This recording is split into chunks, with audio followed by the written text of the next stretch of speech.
پاکستان مسلم league Zia الحق group کے صدر اعجاز الحق صبح دیر سے سو کر اٹھنے کے عادی ہیں۔ راولپنڈی میں ان کی رہائش گاہ پر پہنچے تو اعجاز الحق ابھی تک تیاری میں مصروف تھے۔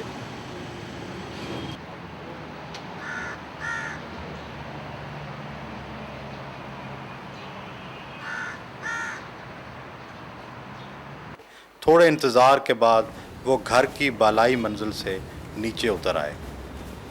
السلام علیکم۔ السلام علیکم۔ کیا حال ہے؟ سوری میں تھوڑا لیٹ ہو گیا۔ اس دوران ناشتے کا وقت ہو گیا ہے۔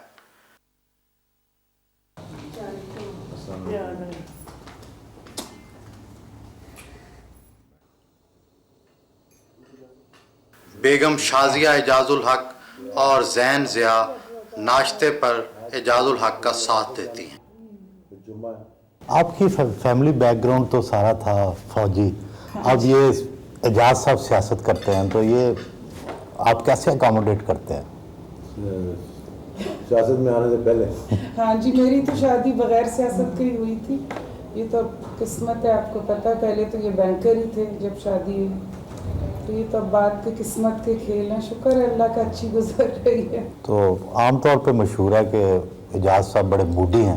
پیدا ہونے کے بعد موڈی تھے، اب تو بہت اچھے ہیں، اور وہ نام رکھا ہی شاید اس لیے تھا کہ موڈی تھے یہ، اور فرسٹ شاید گھر میں تھے، بچہ جیسے فیملی میں ہوتا ہے، پر اب تو شکر ہے موڈی نہیں ہے۔ اور بچوں کی تعلیم میں باقی چیزوں میں دلچسپی لیتے ہیں؟ دیکھنا خود ہی سر ہے۔ سارا کچھ کون لک آفٹر کرتا ہے؟ یہ سب شاہزادہ بڑا بیٹا ہمارا جو ہے وہ پڑھ چکا ہے اور وہ جاب کر رہا ہے امریکہ میں، لانگ آئلینڈ میں، ابھی اس نے جاب شروع کی ہے۔ بھائی کیسے لگتے ہیں آپ کو؟ بہت اچھی ہے۔ جلسوں میں جاتی ہیں، تقریریں کرتی ہیں؟ ہاں بہت۔ سیاست میں آپ کی دلچسپی ہے، نواز شریف کے ساتھ آپ کا بڑا ملنا جلنا رہا، کیسے لگتے ہیں آپ کو؟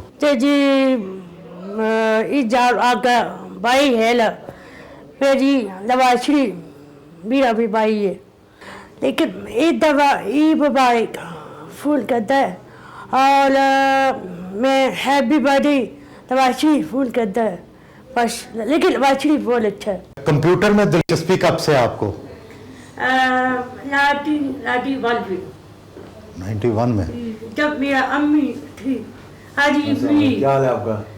میں جی کمپیوٹر کری ہوں۔ آپ کام ختم ہو گیا؟ ہاں جی۔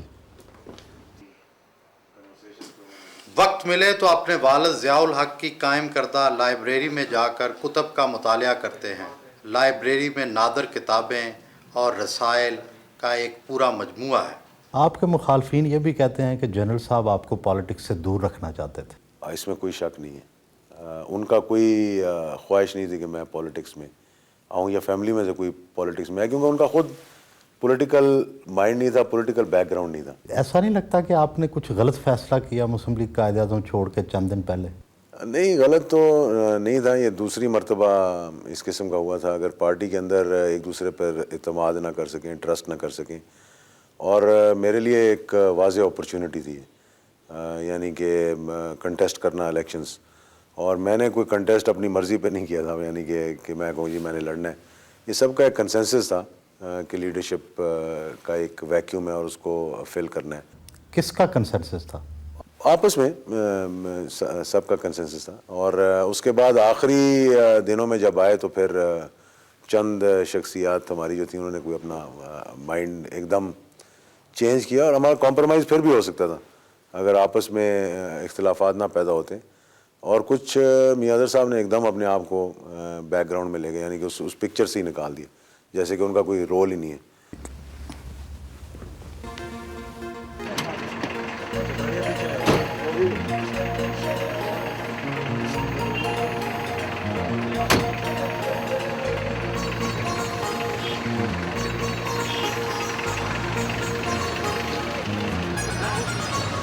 بظاہر آپ کا کوئی ذریعہ معاش نہیں ہے، آپ کی گاڑیاں ہیں، آپ کے بچے امریکہ میں پڑھتے ہیں، تو اس سے ایک تاثر نکلتا ہے کہ کوئی آپ کی خفیہ دولت ہے۔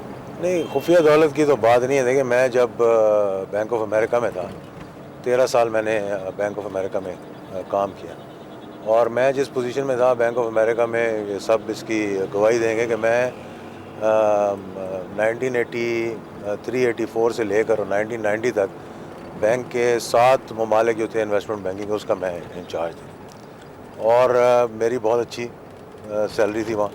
ایجوکیشن پلان میں نے لیا ہوا تھا اپنے بچوں کا۔ جب میں بینک میں تھا میں نے اپنا یہاں گھر بنایا تھا پاکستان کے ایز اے اسٹاف، ایک انٹرسٹ فری لون لے کے، اس کا کرایہ مجھے آتا ہے، تھوڑی سی ہماری زمین ہے جو بارڈر ایریا پہ ہے، اس کا تھوڑا سا خرچہ آ رہا ہے، اور ہمارا کوئی اتنی لیوش لیونگ نہیں ہے جس کو کہا جائے کہ جی بہت لیوش لیونگ۔ یہ گاڑی جس میں آپ بیٹھے ہوئے ہیں یہ 1989 میں بحرین سے لے کر آیا تھا۔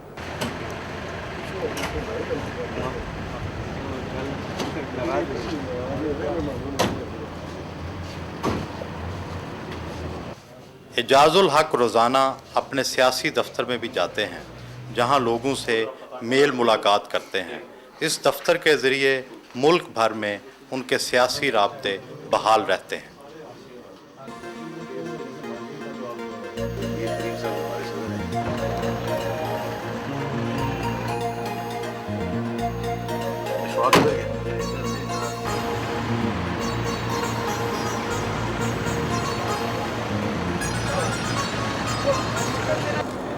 آپ کے والد ایک جنرل بھی تھے، سیاسی طور پہ صدر پاکستان بھی رہے، تو آپ کو وقت دیتے تھے، آپ سے گپ شپ لگاتے تھے؟ دیکھیں، ایک تو میں زیادہ تر ملک سے باہر رہا، تو میں نے وہ سارا پیریڈ جو مارشل لاء لگنے کا اور اس سے پہلے کیا ہوا اور اس کے بعد کیا ہوا تقریباً ایک قسم کا مس ہی کر دیا۔ ان کی یہ عادت تھی کہ فیملی کے ساتھ بہت زیادہ کلوز ریلیشن شپ تھا، اور اگر بہت بھی مصروف رہے رات میں 12-1-2 بجے تک، تو بھی انشور کرتے تھے اور ایکسپیکٹ کرتے تھے کہ جب میں اپنے کمرے میں واپس آؤں تو فیملی بیٹھی ہو۔ تو اس لیے ہمارے فیملی کا ایک سارٹ آف وہ تو صبح اٹھ کے پھر کام پہ چلے جاتے ہیں، باقی سب کی عادت ایسے خراب ہوگی کہ رات کو 2-3 بجے تک جاگنا اور دن میں پھر لیٹ سوتے رہنا۔ اور عموماً جب بھی واپس آتے تھے تو ایکسپیکٹ کرتے تھے کہ بسترے پہ لیٹ جائیں یا نماز پڑھ لی، اس کے بعد بیٹھ گئے، کوئی ٹی وی لگا ہوا ہے یا آپس میں بات چیت کرتے کرتے سو جاتے۔ اب کیونکہ اسلام آباد کی طرف آئے ہیں تو فیصل مسجد دعا۔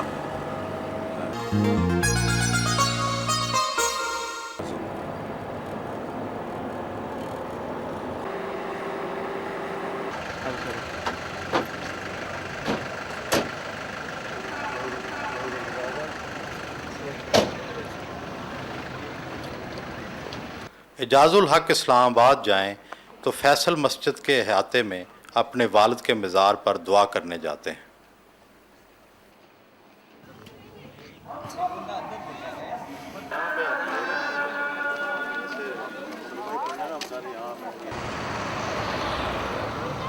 ضیاء الحق کی ڈیتھ ابھی تک ایک پراسرار مہمہ ہے، ایک بیٹے کے طور پہ آپ کس کو ذمہ دار ٹھہراتے ہیں؟ دیکھیں، اس میں تو کوئی شک نہیں ہے کہ یہ ایک سازش تھی اور ایک سیبوٹاج، جو چیزیں پروو ہو چکی ہیں۔ پرسو کرنے میں رکاوٹیں آتی رہیں، اس میں ہم نے خود پرسو کرنے کی کوشش کی، لیکن اس کی جب تک کوئی پراپر کرمنل انویسٹیگیشن نہ ہو، جب تک میرے خیال میں ہم حتمی نتائج تک نہیں پہنچ سکیں گے۔ جنرل ضیاء کے زمانے کا جو سب سے اہم واقعہ بھٹو کی پھانسی سمجھا جاتا ہے، جس سے کہتے ہیں کہ قوم 2 حصوں میں ڈیوائیڈ ہو گئی، آپ کیا سمجھتے ہیں کہ یہ پھانسی دینی چاہیے تھی، نہیں دینی چاہیے تھی؟ دیکھیں، ایک تو پہلی بات یہ ہے کہ سپریم کورٹ نے سزا دی تھی، اور اس زمانے میں کوئی بھی ایسا ایک کیس نہیں ہے جہاں پہ آپ کہہ سکیں کہ جنرل ضیاء الحق نے فلاں کو تو ایمنسٹی دے دی اور فلاں کو نہیں دی۔ اور میرے ساتھ یا فیملی میں کبھی یہ ڈسکشن ان کے ساتھ ہوئی نہیں اس ٹاپک پہ کہ صحیح ہوا یا غلط ہوا۔ اپنا اپنا ہر ایک کا تجزیہ ہے، اپنی اپنی سب کی سوچ ہے، لیکن میرا نہیں خیال کہ یہ جنرل ضیاء الحق کا ایک اپنی انفرادی سوچ تھی۔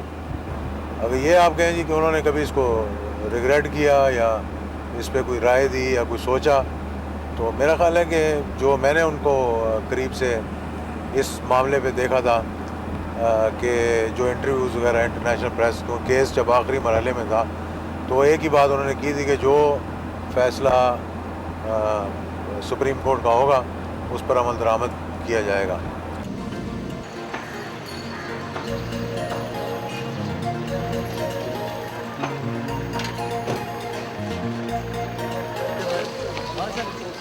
چھٹی ہو گئی. یہ ہم نے علماء کے پاس بیٹھنا ہے, دین سیکھنا ہے. علماء بھی عوام کا جمعے کے دن حلقے کی کسی نہ کسی مسجد میں نماز جمعہ پڑھتے ہیں. اس سے وہاں کے لوگوں سے رابطہ بھی ہوتا ہے اور علاقے کے مسائل سمجھنے میں مدد بھی ملتی ہے. دوپہر کا کھانا سرے راہ کھانے میں بھی کوئی مذائقہ نہیں. اس عوامی رنگ کا اپنا ہی مزہ ہے.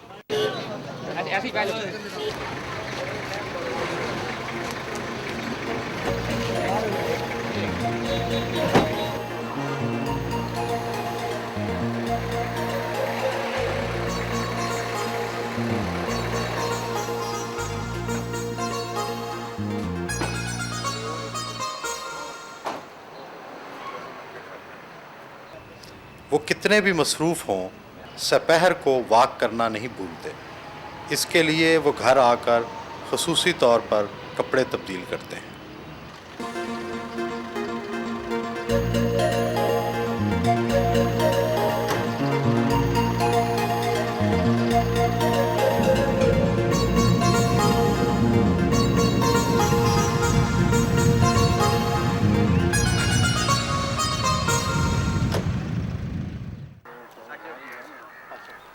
ہنگامہ خیز زندگی سے دور پارک میں گزارے ہوئے چند لمحات ذہنی سکون اور غور و فکر کرنے کا موقع مہیا کرتے ہیں.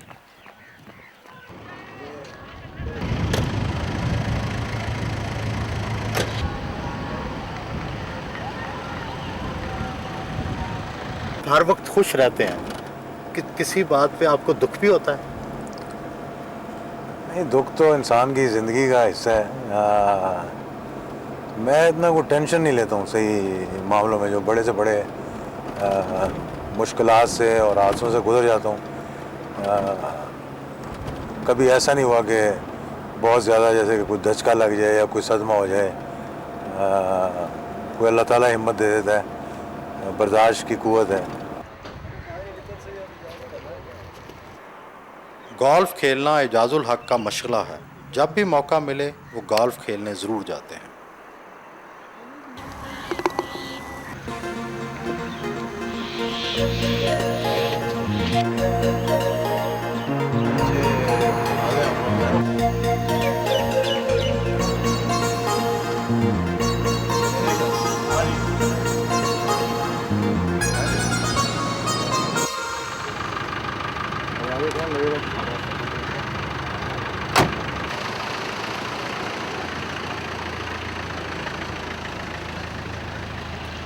اداکارہ کون سی پسند ہے؟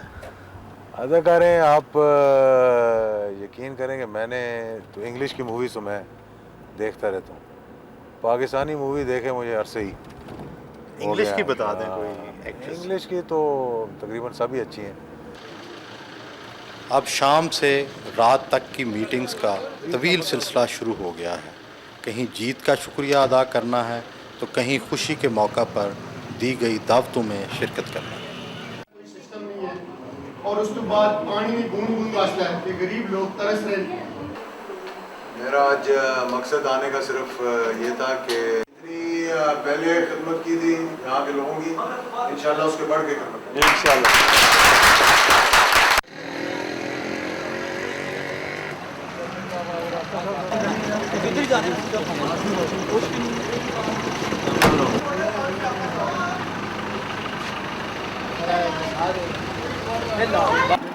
جہاں نماز کا وقت آئے وہ وہیں نماز پڑھ لیتے ہیں.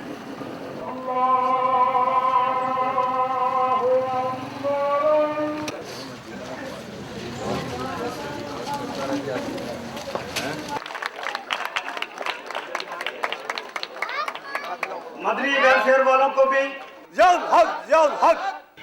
پچھلے الیکشن سے میرا دل مطمئن ہے کہ اللہ کے فضل و کرم سے چند لوگوں سے جو چھٹکارا ہوا تھا تو ہزاروں لوگوں سے ایک رابطہ قائم ہو گیا تھا.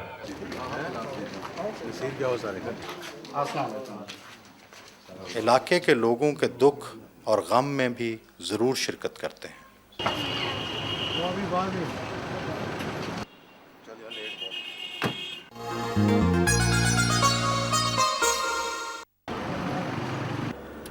آپ اندھیرے سے ڈرتے ہیں؟ اندھیرے سے ضرور خوف آتا ہے؟ خوف آتا ہے, اس میں کوئی شک نہیں. بچپن سے خوف ہے اندھیرے؟ بچپن سے, اور میں کبھی بھی ساری لائٹیں بند کر کے نہیں سوتا, ایک لائٹ جلتی رہتی.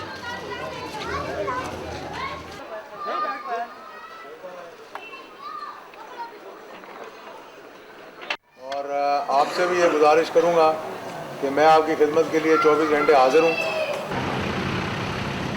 آپ کے خیالات اور جذبات سے ایسے محسوس ہوتا ہے کہ جیسے آپ جمہوریت کے حامی ہیں, جبکہ آپ کے والد صاحب کے حوالے سے آمریت کا تصور جڑا ہوا. کوئی شک نہیں کہ کچھ لوگوں کو اس زمانے میں جو کوڑے مارے گئے وہ ایک بہت بڑا کوشچن مارک. غلط سمجھتے ہیں آپ؟ میں لازمی بات ہے یہ نہیں کہوں گا کہ ٹھیک تھا, تو اور میں نے یہ بھی کہا کہ وہ مخصوص حالات تھے, مارشل لاء تھا, نیکڈ مارشل لاء تھا, اور مارشل لاء کا اپنا طریقہ کار ہوتا ہے. لیکن ان سے زیادہ عاجزی انکساری کے لحاظ سے کرپشن, مطلب ایک چیز ہے کوئی الزام نہیں لگا سکا آج تک پاکستان کی تاریخ میں. اور میں سمجھتا ہوں ان سے زیادہ جمہوری, اگر کوئی ڈکٹیٹرشپ کے دوران اگر آپ کہہ لیں کہ کوئی جمہوری شخص نہیں تھا, کہ فیصلے ہمیشہ انہوں نے کنسنسس کے ساتھ کیے تھے اور ملک کے مفاد کو مد نظر رکھتے ہوئے. جس جگہ بھی انہیں مدعو کیا جاتا ہے وہاں ان کی خاطر تواضع کا بھی بندوبست ہوتا ہے.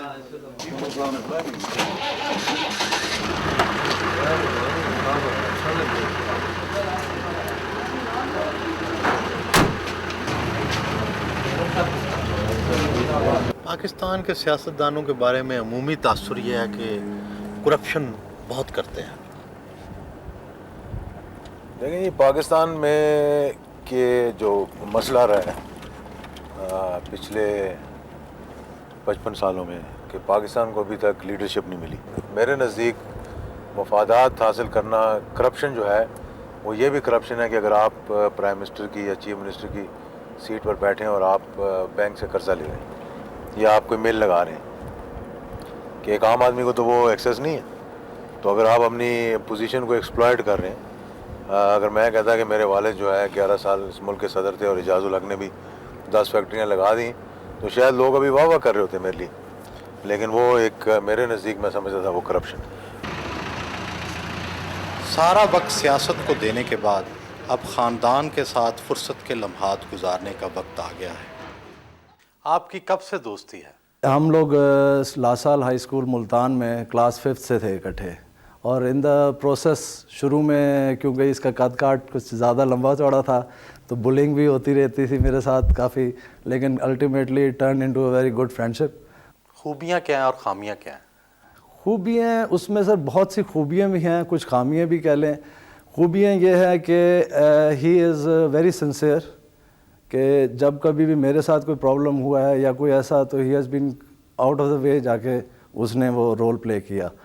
اور خامیاں یہ ہے کہ کئی دفعہ آدمی دوست ایکسیپٹ کرتا ہے کہ اب مجھے ذرا سا یہ کرے گا وہ کئی دفعہ اگنور کر جاتا ہے. تو مطلب اس کا جیسے اسکول میں اور گھر میں بھی نام موڈی, تو موڈی کے حیثیت سے وہ ذرا سا موڈی ہے.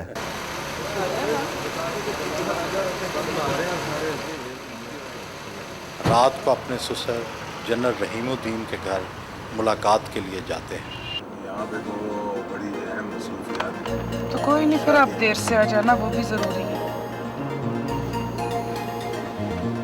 آپ نے کتنے بجے نکلنا ہے؟ میں تو صبح 7:30.